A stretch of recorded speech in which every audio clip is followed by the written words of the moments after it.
Okay, finally, it's looking more as if Omotosho is ready to hand over this case finally because according to report, Aso Rock are in complete panic, the likes of Tinubu and the AGF. Is it not hard time the president orders the AGF to drop this case so that this matter can be settled politically? Because Omotosho now cannot answer the case of what Nnamdi Kanu, asking them that what law are you trying me on? What's your take as a guy? Even if you go to ordinary police station, before they even take you to court, they will tell you that these are the charges, based on the constitution or existing law or extant law, of which you have been actually charged. But if you look at what transpired while Nnamdi Kanu headed to Supreme Court today, and the kind of overwhelming, it was almost being mobbed, jubilation everywhere. The staffs, people, the Hausas, the Yorubas, the Igbos, the Middle Beltans, the South,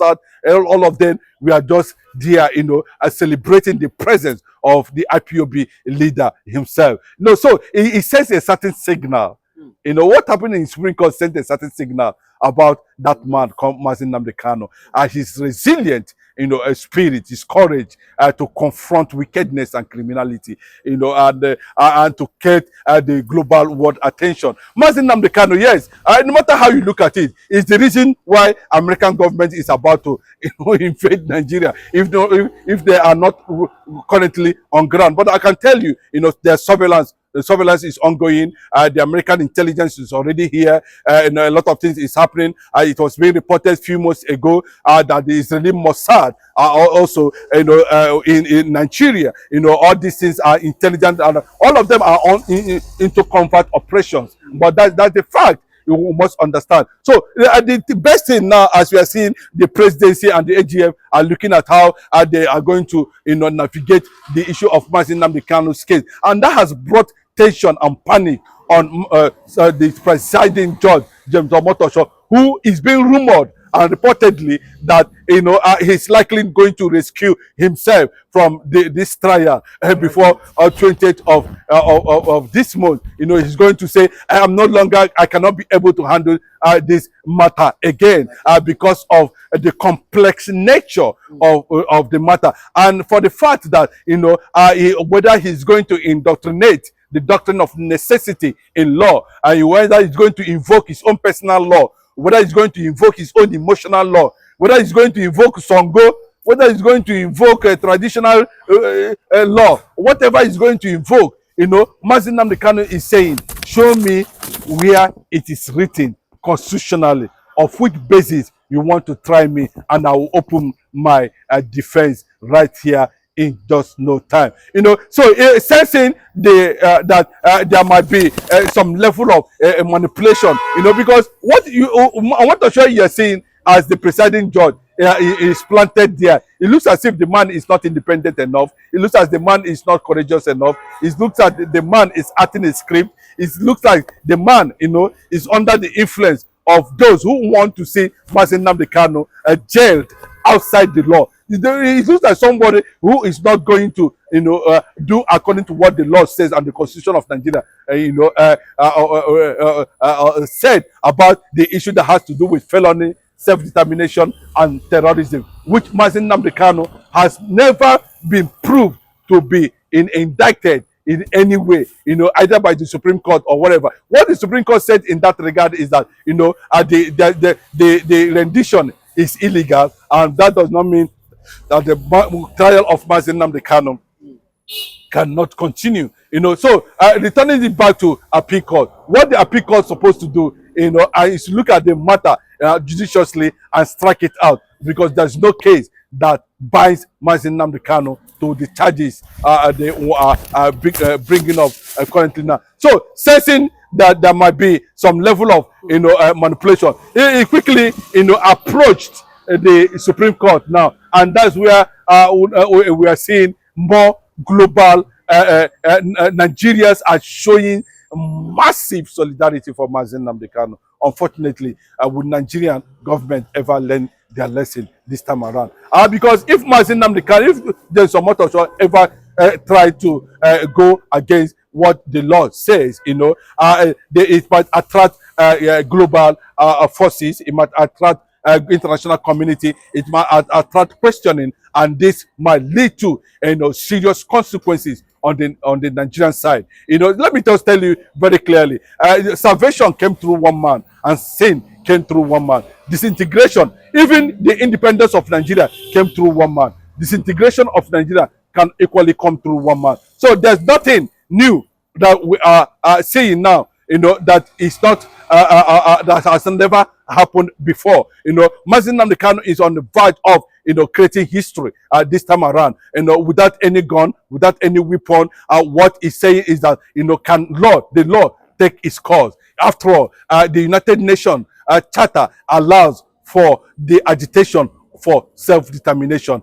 and the issues that lead to self-determination in the case of Biafra as a nation is a well-known fact, that can never be disputed by anybody. Even the Nigerian government themselves can never dispute it. We have seen what is happening within the atmosphere of power, telling you that the structures of government has totally, collapsed, that Nigerian government are not, in component with each other. So that's what it means. So you saw the Nigerian military, descending on the commander-in-chief, telling the Bola Ahmed Tinubu they cannot do anything over the case between, a constituted civil authority and that of the one standing for a retired military officer, on that issue. So it tells you that the killings in Nigeria can continue, and Nigerian government cannot be able to take decision because of the personalities and people that are involved in that atrocities and that criminality. So that's what played out between Wike and the man they call Yerima, an army officer. So, but the question there is that if you look at that matter very clearly, what it is, standing correctly on what the Constitution actually said, who is now the commander-in-chief? Is it the military officer? Is it the minister of the FCT who is acting on the impulse of the commander-in-chief of the Nigeria Armed Forces, Bola Ahmed Tinubu? And on that point, a certain man is saying that no, I am acting on other powers. Then which other power are we talking about? Is it the power that is loyal to the commander-in-chief, or the power that is loyal to the Fulani jihadist military government in Nigeria? But one of Nnamdi Kanu's ex, will I say, mate there in DSS custody, his name is the NAS president, his name is Isa Atiku Abubakar. He said what just recently he did an interview with Symphony and TV on YouTube. He said why the reason why Nnamdi Kanu is still held there in the DSS custody, he said because Nnamdi Kanu is a bold and fearless man. He said he's someone that likes speaking the truth, and even in the DSS custody, he said the Fulanis are loyal to Nnamdi Kanu because they said they see him as a leader, that as somebody that is fearless. But do you not think this is one of the reasons why they know that if Nnamdi Kanu comes out, this is someone that will open the eyes of the Africans as a continent, although he's already doing that already. But do you not think that's one of the major reasons why the Nigerian government are still holding him back unjustly? You can see the consciousness that is happening, the reawakening that's happening in the northern part of the country, where the Hausas are rising against the Sultan of Sokoto now, courtesy of Mazi Nnamdi Kanu. What the NAS president was trying to tell you is that that's not how we come in contact with Mazi Nnamdi Kanu without being infected by wisdom, reality on ground. And I can point that, Sowore came in contact with Mazi Nnamdi Kanu, he was infected. Sunday Igboho came in contact with Mazi Nnamdi Kanu, he was infected. A lot of them that came in contact with Mazi Nnamdi Kanu, always go home celebrating the kind of impactful, knowledge Mazi Nnamdi Kanu have within him. Mazi Nnamdi Kanu is a material. Mazi Nnamdi Kanu is a wisdom that, if applied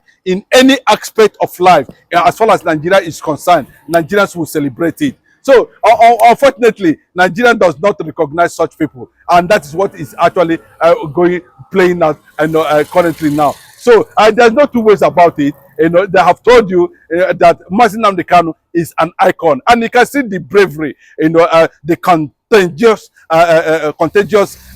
personality Mazi Nnamdi Kanu has become, and those who come very close to him tells you that this is another icon. This is a Pan-African. You know, this is a man who has come to champion the black nationhood. This is a man who has come to define Africa. This is a man who has come to redefine Africa.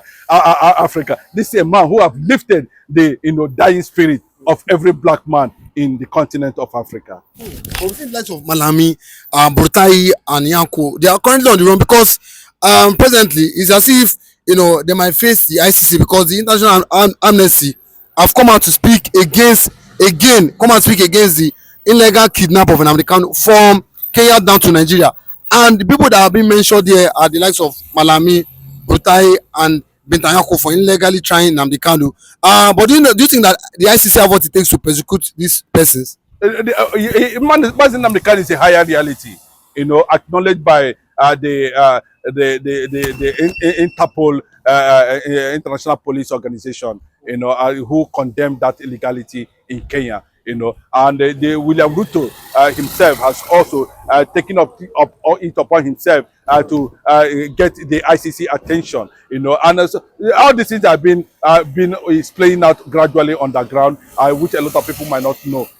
So Malami, Burtai, and the rest of them, including Femi Adesina and the late Muhammadu Buhari, are also going to face the reality on ground when the chips are down. And that's what they are trying to inform you now that these names are culpable. These names are people who were involved in that rendition and kidnapping and illegality that took place in Kenya. And therefore, the abuse of arbitrary United Nations Commission, who has also called for Mazin Nnamdi Kanu release, and they are culpable, and any moment from now, when everything goes to a particular point of normalcy, then the ICC is going to invite them, and they will end all their entire life in ICC criminal court custody.